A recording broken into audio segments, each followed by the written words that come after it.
Welcome to Money Matters. My name is DCrowell, and I'm the Senior Loan Officer at Mortgage Network. I'm usually joined by Emily Johnson from Polaris Capital. We are recording today, Friday the 22nd of December. Christmas is coming right up, and travel plans are afoot, so I'm here on my own today. I'm going to do something very useful and very boring. So those of you who want to move on at this point can do so. Those of you who want something very useful, you can stay put. I'm going to run through the major aspects of the tax plan in a way that makes it understandable and makes it concrete. The tax plan is now generally understood. It's been passed. It's 550 pages long, but what I'm going to give you is the 10-point summary as it may affect you. First and foremost, the tax plan has been passed. The intricacies of it cannot be established for at least 2 or 3 years, and here's why. Most IRS regulations only become forceful and understood when there is case determinations and case findings attached to them.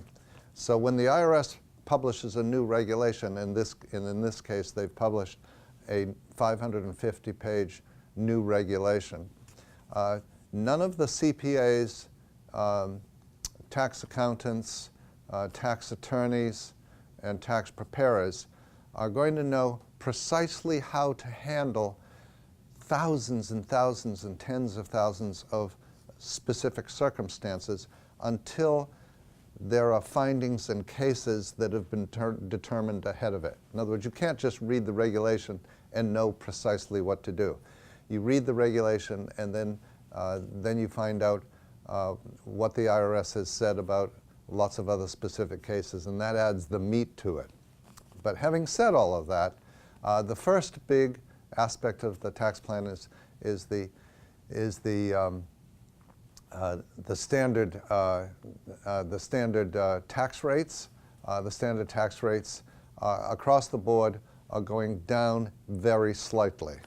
At the top end, from 39 to 37.6. At the bottom end, by 2 or 3 percentage points. For most taxpayers, you will not really notice the difference very much.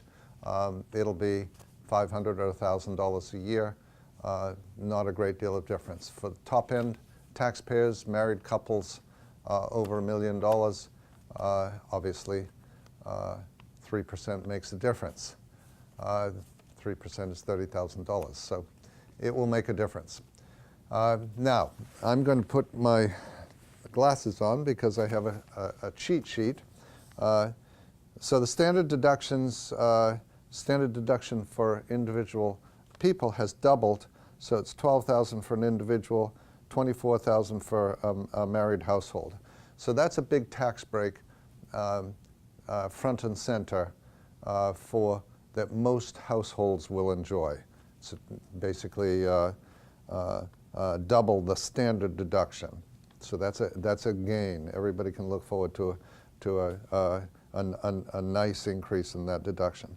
The child tax credit has been increased from $1,000 to $2,000 per child. That's very, very important. That's a credit, and that has a huge impact on households making $50,000 a year, $60,000 a year, $70,000 a year. The many households that have relatively small combined incomes getting a tax credit, which is an actual net dollar amount off the taxes owed, is extremely significant. For for households with very modest income, the tax households that are not paying enough in tax to take advantage of the $2,000 credit, there will be actually cash sent by the IRS to the individual household. So you'll get an actual cash refund if you're not able to take advantage of the tax. So everything so far that I've told you is a pretty big plus for most households. The alternative minimum tax is the first big giveaway to the wealthy.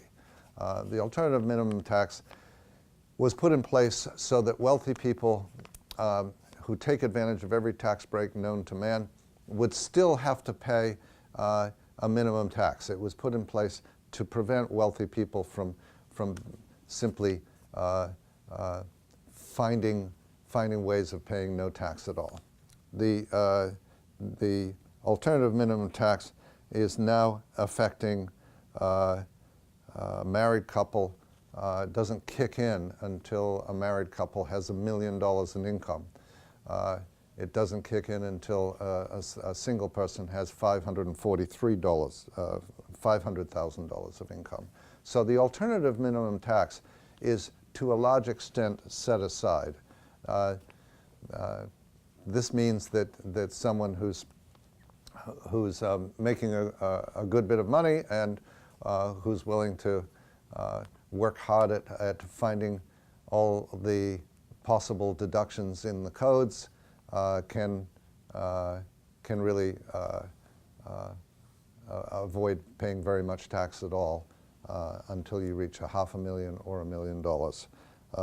The next important one that doesn't affect a great many people, but for the people it does affect, it's huge.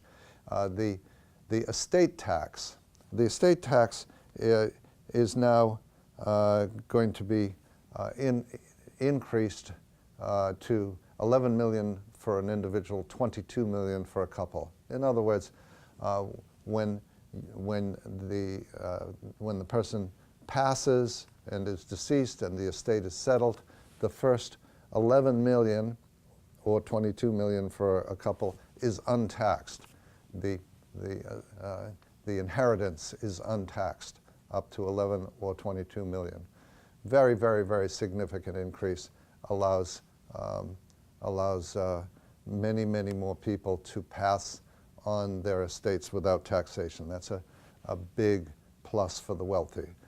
The Republicans explain that they don't really intend that. What they're really doing is protecting farms and farmers and small businesses, which would be completely disrupted by an estate tax, and it allows farms, farmers, and small businesses to stay intact as they pass from parents to children, children to grandchildren.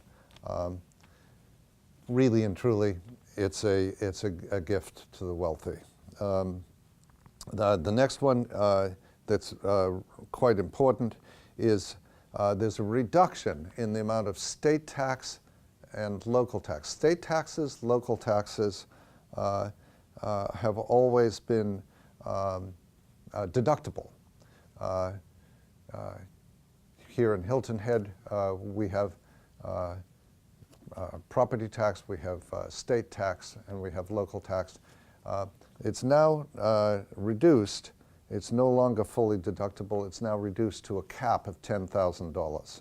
So this is going to hit middle-income people. It won't hit the poor. The very wealthy are going to be hit by this because they tend to have big state taxes, and people in high-tax states like California, New York, New Jersey, Connecticut will be hit very, very hard indeed by this. So this has been argued in the press as a blue state, red state component to the tax bill.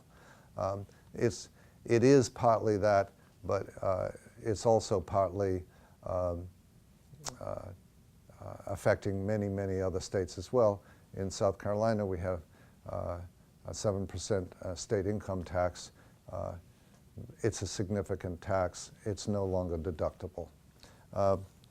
The next is that medical expenses that can be taken used to be in excess of 10% of your reported income.